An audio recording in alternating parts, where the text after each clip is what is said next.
Farm house ಒಳಗಡೆ ಯಾರಾದ್ರಾಗ್ಲಿ ಕಾಲು ಇಡ್ಬೇಕಂದ್ರೆ double metre.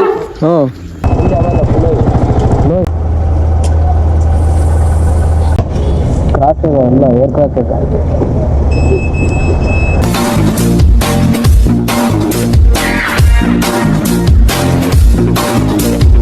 ಎಷ್ಟೊಂದು ಜನ ಹುಡುಗರ ನಿದ್ದೆಗೆಡಿಸಿರೋ ಗಾಡಿ ಇದು.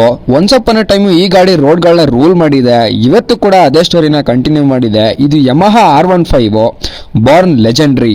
ನಮಸ್ಕಾರ ಕರ್ನಾಟಕ. ಇವತ್ತು ನಾನು R15 V2 ವರ್ಷನ್ ಗಾಡಿನ ರಿವ್ಯೂ ಮಾಡ್ತಾ ಇದ್ದೀನಿ. ಯಮಹಾ R15 ವರ್ಷನ್ 2.0 ಇಂಡಿಯಾ ಅಲ್ಲಿ ಅರೌಂಡ್ 2011 ಲಾಂಚ್ ಆಯ್ತು. ಅದಕ್ಕೂ ಮುಂಚೆ R15 V1 version already game change ಮಾಡಿತ್ತು. V2 ಅಂದ್ರೆ ಸೇಮ್ ಸೋಲು, ಶಾರ್ಪರ್ ಬಾಡಿ, ಮೆಚೂರ್ಡ್ ಪರ್ಫಾರ್ಮೆನ್ಸ್ ಇತ್ತು. ಈ ಗಾಡಿ ಇಂಜನ್ ಬಂದ್ಬಿಟ್ಟು 149.8cc liquid cooled single cylinder 4 stroke engine ಆಗಿರುತ್ತೆ. ಆ ಟೈಮ್ ಅಲ್ಲಿ 150cc ಸೆಗ್ಮೆಂಟ್ ಅಲ್ಲಿ R15 V2 ಬಂದಾಗ mini super bike feeling first time ನಮ್ ಯೂತ್ಗೆ ಸಿಕ್ತು. ಆಗಿನ ಕಾಲಕ್ಕೆ ಈ ಗಾಡಿ ಸ್ಪೆಷಲ್ ಆಗಿರುತ್ತೆ. ಯಾಕೆ ಅಂತ ಕೇಳಿದ್ರೆ proper riding ಪೋಸ್ಚರು, high driving engine, ಒಂದೊಳ್ಳೆ ಸೂಪರ್ ಬೈಕ್ ತರ ಲುಕ್ಸ್ ಇತ್ತು. ಆಗಿನ ಕಾಲದ ಯೂತ್ಗೆ ಈ ಗಾಡಿ ಒಳ್ಳೆ ಟ್ರ್ಯಾಕ್ ಇನ್ಸ್ಪೈರ್ಡ್ ವೆಹಿಕಲ್ ಆಗಿರುತ್ತೆ. ಓಡ್ಸಕ್ಕೆ ಮಾತ್ರ ಗಾಡಿ ಸಾಕಾಗಿದೆ ಗುರು. ಹಾಗೆ ಈ ಗಾಡಿ ಪವರ್ ಬಗ್ಗೆ ಮಾತಾಡೋದಾದ್ರೆ 17 PS at 8500 RPM.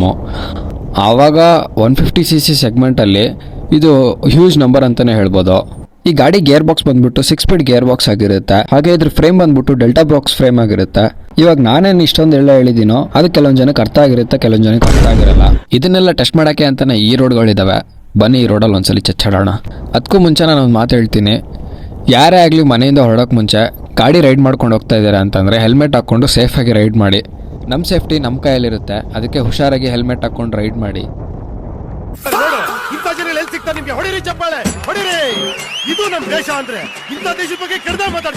Simple Guru. Road king ಆಗಬೇಕು ಅಂದರೆ ನಾವು ಫಸ್ಟು ಸೇಫ್ಟಿ ಕಿಂಗ್ ಆಗಿರಬೇಕು. ನಮ್ಮನ್ನು ನೋಡಿ ಇನ್ನೊಬ್ರು ಕಲ್ತ್ಕೋಬೇಕು. ಅದೇ ಥರ ಹೆಲ್ಮೆಟ್ ನೀವು ಹಾಕಿ ಇನ್ನೊಬ್ರು ಜೀವನ ಉಳಿಸಿ.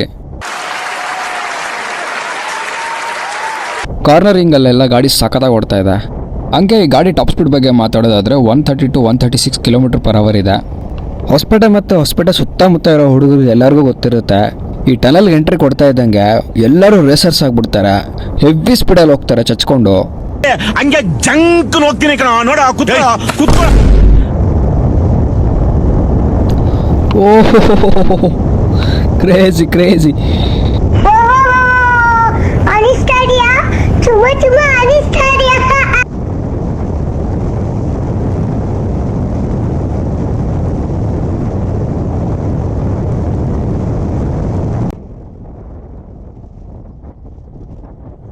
ಮುಂದೆ ಹೋಗ್ಬಿಟ್ಟು ಗಾಡಿ ತಿರ್ಸ್ಕೊಂಡು ಮತ್ತೆ ನಾನು ಹೊಸಪೇಟೆ ಎಂಟ್ರೆನ್ಸ್ಗೆ ಬಂದಿದ್ದೀನಿ.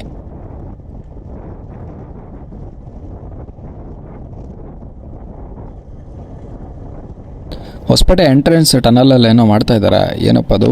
ಓಹೋ, ಕಲ್ಲಿನ ರಥ ಇದು. ಇದೇ ತಿಂಗಳು 13, 14, 15ನೇ ತಾರೀಕೆ ಹಂಪಿ ಉತ್ಸವ ನಡೀತಾ ಇದೆ. ಎಲ್ಲರೂ ಬರಬೇಕು. ಹಾಗೆ ಇದೇ ತಿಂಗಳು 14ನೇ ತಾರೀಕು ವ್ಯಾಲೆಂಟೈನ್ಸ್ ಡೇ ಅನ್ನೋ ದಿನ ಬಂದ್ಬಿಟ್ಟಿದೆ. ಈ ವ್ಯಾಲೆಂಟೈನ್ಸ್ ಡೇಗೆ ಎಷ್ಟೊಂದು ಜನ ಹುಡುಗರು ಹುಡುಗರಿಗೆ ಪ್ರಪೋಸ್ ಮಾಡ್ತಾರೆ, ಹುಡುಗಿರು ಹುಡುಗರಿಗೆ ಪ್ರಪೋಸ್ ಮಾಡ್ತಾರೆ. ಎಷ್ಟು ಜನರ ಲವ್ ಪ್ರಪೋಸಲ್ ಸಕ್ಸಸ್ ಆಗುತ್ತೋ ಗೊತ್ತಿಲ್ಲ. ಬಟ್ ನಾನಂತೂ ಒಂದು ಹೇಳ್ತೀನಿ, ಪ್ರಪೋಸ್ ಮಾಡೋಕ್ಕೆ ಮುಂಚೆ ಆ ಪರ್ಸನ್ ನಿಮ್ಮ ಬೆಳವಣಿಗೆಗೆ ಬೆಂಬಲ ಕೊಡೋಂಥರಾಗಿರಬೇಕು. ಭಯ ಅಲ್ಲದೆ ನೆಮ್ಮದಿಯಾಗಿ ಪ್ರೀತಿ ಕೊಡೋಂಥರಾಗಿರಬೇಕು.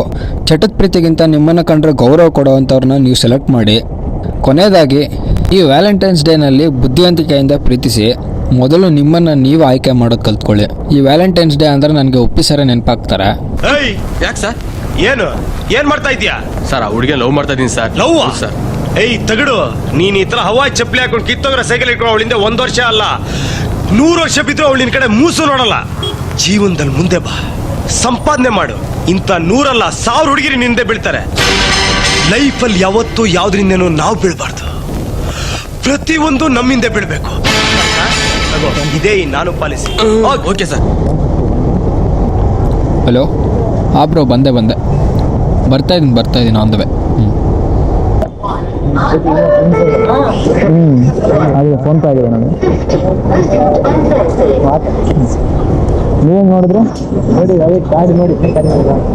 ಅಲ್ಲಿ ಎಲ್ಲ ಹೆಲ್ಮೆಟ್ ಹೆಲ್ಮೆಟ್ ಎಲ್ಲ ಹೋಗೋದು.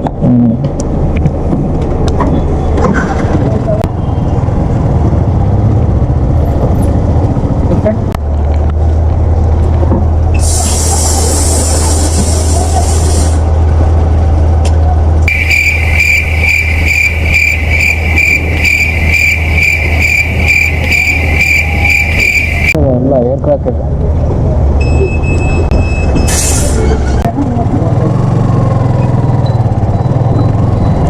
ಈ ಗಾಡಿ ಫ್ರಂಟ್ ಬ್ರೇಕ್ ಬಂದು 267 mm ಡಿಸ್ಕ್ ಇರುತ್ತೆ.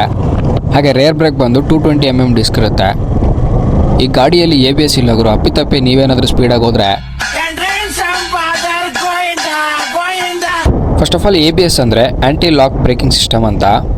ಇದು ಯಾವ ಥರ ಕೆಲಸ ಮಾಡುತ್ತೆ ಅಂದರೆ, ನೀವು ತುಂಬ ಸ್ಪೀಡಾಗಿದ್ದಾಗ ಸಡನ್ ಬ್ರೇಕ್ ಹೊಡೆದ್ರೆ ನಿಮ್ಮ ಟೈರ್ ಲಾಕ್ ಆಗೋದಿಲ್ಲ.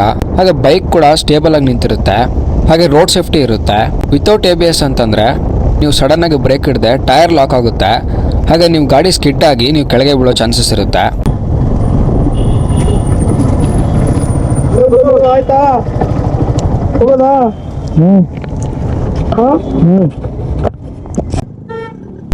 ಅಂಕಲ್ ಹತ್ರ ಇದ್ದಾಗ ನಾಡಿಬ್ರು ನನಗೆ ಕಾಲ್ ಮಾಡಿದ್ರು. ಅವರೆಲ್ಲ ಒಂದು ಫಾರ್ಮ್ ಹೌಸ್ ಹತ್ರ ಕರ್ಕೊಂಡು ಹೋಗ್ತಾ ಇದ್ದಾರೆ. ಬನ್ನಿ ಹೋಗೋಣ. ಮತ್ತು ಇನ್ನಷ್ಟು ಈ ಗಾಡಿ ಬಗ್ಗೆ ಹೇಳೋದಾದರೆ, ಈ ಗಾಡಿ ವೆಯ್ಟ್ ಬಂದು ಸುಮಾರು 136 kg.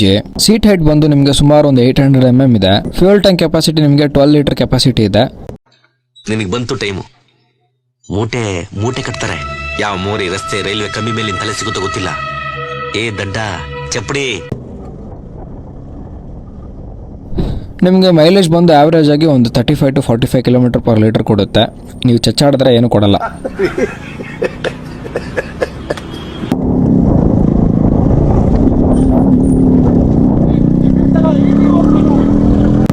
ನಮಸ್ಕಾರ ಗುರು. ನಿಮಗೆ ಸಮಾಜದ ಭಯ ಇಲ್ಲ, ಸ್ನೇಹದ ಭಯ ಇಲ್ಲ, ದೊಡ್ಡವ್ರ ಭಯ ಇಲ್ಲ.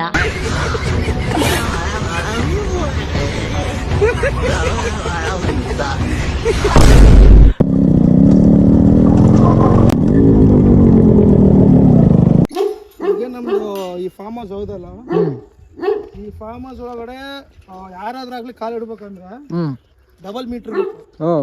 ಯಾಕಂತ ಕೇಳ್ತೆ ಅಂದ್ರೆ,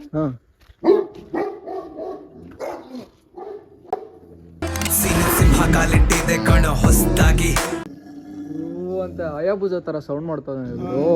ಒಂದು ವರ್ಷದ ಮರಿ. ಒಂದು ವರ್ಷದ ಮರಿನಾ? ನಾನು ಇವ್ರನ್ನ ಸಾಕಿದ್ದವ್ರ ಜೊತೆಗೆ ಮಾತ್ರ ಇರ್ತಾನೆ. ಯಾರಾದ್ರೂ ಹೊರಗಾರವ್ರು ಬಂದ್ರಗಿನ ಬಿಡಲ್ಲ. ಬಡ್ಡಿ ಮಗ ಈ ಸೌಂಡ್ ನೋಡಿಯಾ, ಹುಚ್ಚಿರೋ ಅವನ್ ಇಂಟ್ರೊಡ್ಯೂಸ್ ಮಾಡಿ. ಒಳ್ಳೆ ಎಂಡ ಅವನಲ್ಲ ಗುರು.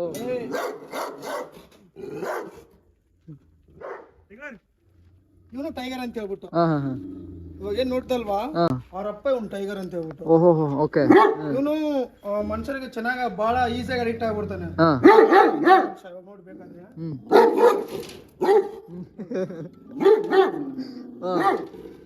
ಹಂಗಾಗಿ ಇಲ್ಲಿ ಇರೋದು ಜಾಸ್ತಿ ಬೇಡ. ಹೊರಗೆ ಬಂದಾಗ ಅಟ್ಯಾಕ್ ಮಾಡಿ ಸಿಂಹ ಕಾಲಿಟ್ಟಿದೆ ಕಣ ಹೊಸದಾಗಿ. ಅಡ್ಡ ಬಂದೋರ್ನೆಲ್ಲ ತಿಂದ ಹಾಕತ್ತೆ ಹೊಸ್ಕಾಕಿ.